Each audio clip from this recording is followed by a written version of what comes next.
Welcome to Unconventional Playbook, coming to you for the first time in HD. We're upgrading around here.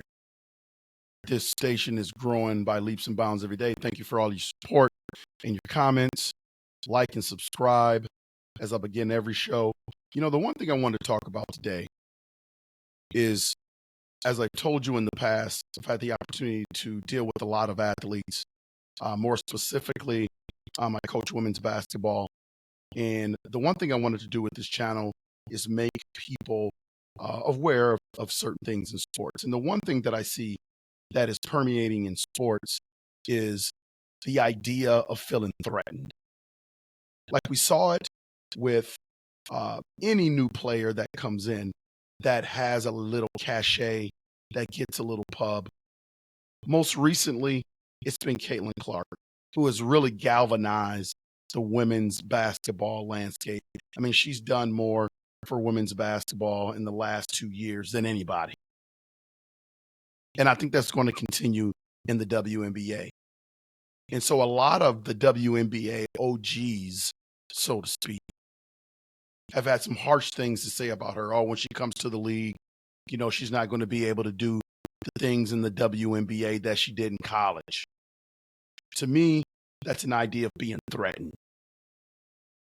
When you make comments like that, that's jealousy. When you make comments like that, I know a lot of the women in that league are super competitive, but I don't think that's where those comments are coming from.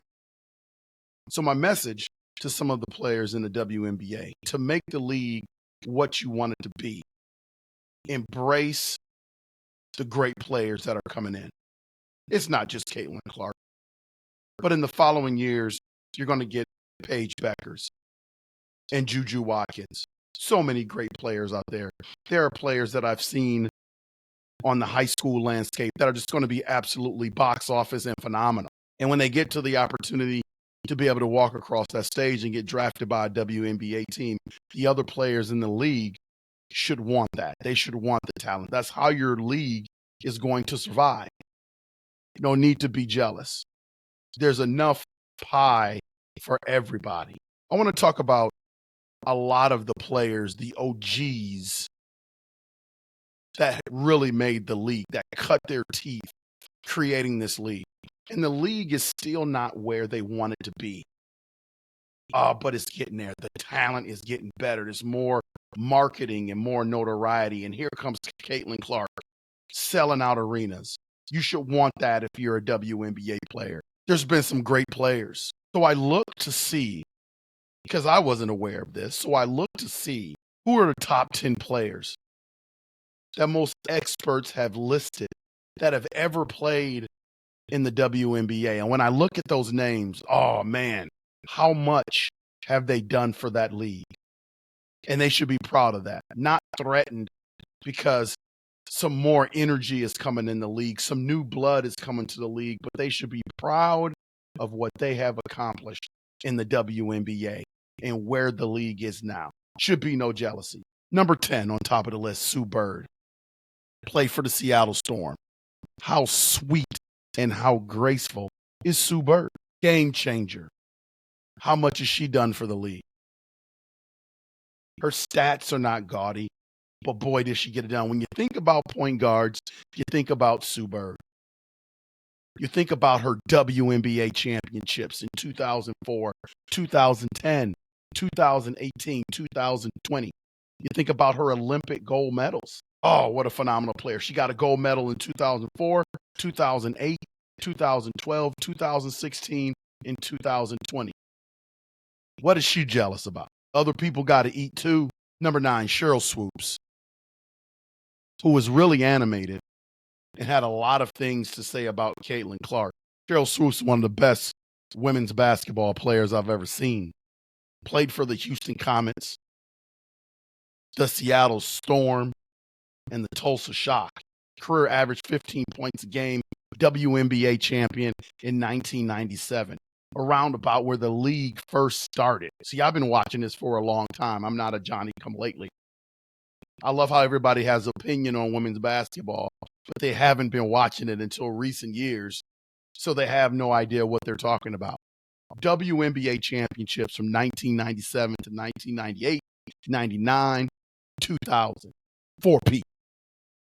WNBA MVP 2000, 2002, 2005.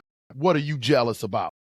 You've got nothing to hang your head about. Whoever comes in the league, no matter how good they are, they will not replace you. You're one of the founding mothers of the WNBA. Why have critical tongue? Makes no sense. Sylvia Fowles played for the Minnesota Lynx and the Chicago Sky. 15 points per game. WNBA champion 2015, 2017. Number 7, Tamika Catchings. Big time forward in the WNBA from 2002 to 2016. Stellar career. WNBA champion in 2012. Olympic gold medalist 2004, 2008. Google some of these women if you're not familiar with them. Go watch their highlights on YouTube if you're not familiar with them. For the life of me, I can't understand why they have negative comments about great players coming into the league. Stop being jealous. Number 6, Lauren Jackson. Big Lauren Jackson, Seattle Storm.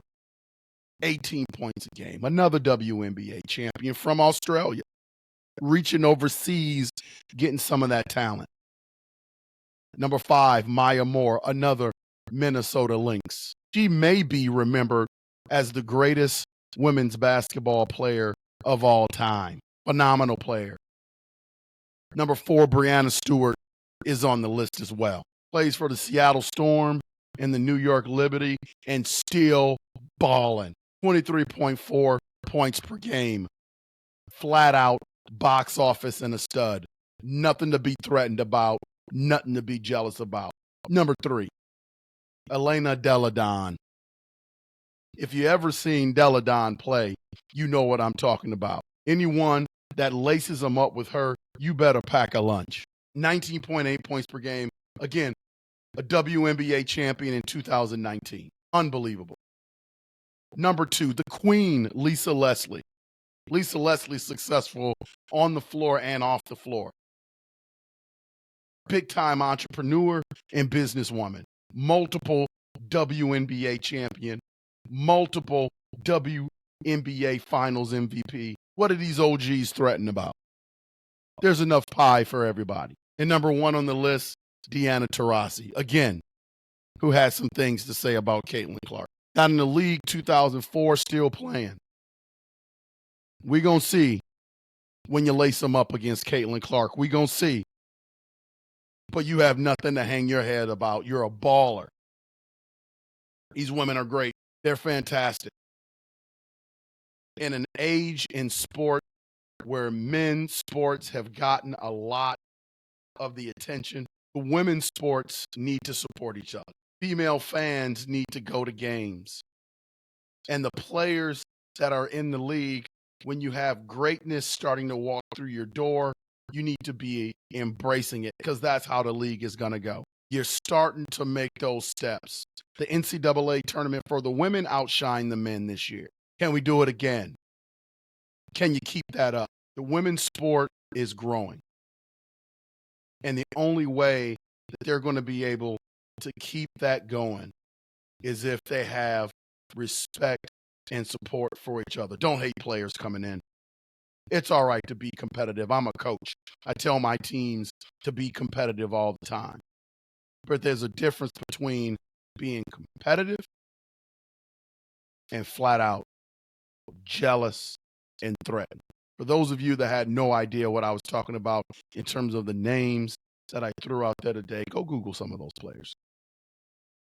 We live in the age of technology. Hit YouTube. Punch them in. Watch them play. And then ask yourself, do they have a reason to be jealous of Caitlin Clark? It's unbelievable. Makes me upset. This has been Unconventional Playbook. Like and subscribe. Help the station grow. We really appreciate it. Talk soon.